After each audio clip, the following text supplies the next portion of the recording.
Did you notice for example 4, as we take a look, that there is a division symbol here? So again, we're going to use the concept of same.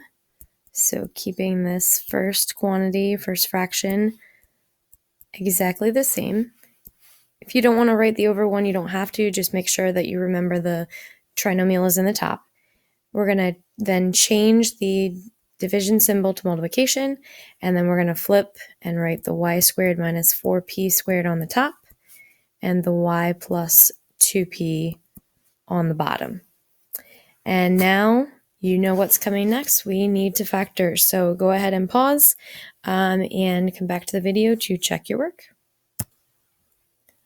And taking a look, again, if you need to pause the video and take a look at my work, this trinomial over here is a little bit weird because there's two variables in it. So again, look that over if you need to. I included p squared up here and negative 5p as part of the X games to make sure that I was getting all the variables where they need to be. So feel free to pause at this point if you need to and check that factoring work. Otherwise, looking back at where we are right here, we're looking for common factors. And really in this case, because the only thing in the bottom is the y plus 2p, I'm hoping that that's going to cancel somewhere, and of course it does. It cancels with one part of the dots problem. So really, one thing I want you to notice is that it would have been really awesome if these two would have been top and bottom, but they're not. So when I go to write my final answer here, just to kind of simplify it a little bit, you don't have to do this. I'm going to write this as y minus 2p squared, the quantity squared. We talked about that earlier in a problem. And then we have y minus 3p, just one of those. So you can either write this quantity twice, or you can put the little squared sign like I did here to kind of shorten the amount of things that you need to write out. All right, and then we're to our last example, number 5. So first and foremost, again, identifying what operation.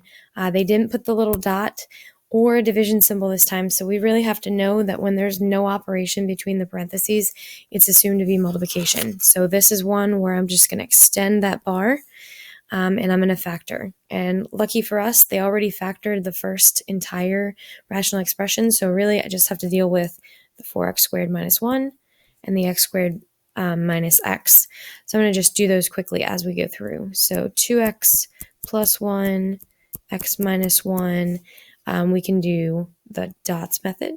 So 2x plus 1, 2x minus 1.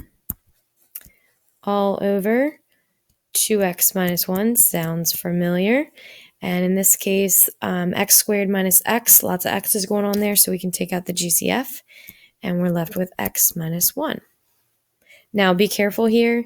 We don't want this x to end up, thinking of it as a multiplication symbol. So if you want to write it out in front of the whole thing, you're more than welcome to. But just make sure that that doesn't get confused. Looking top and bottom, I see 2x minus 1 here and on top. I also see x minus 1 both top and bottom. And for this one, again, the same thing happens as the last one.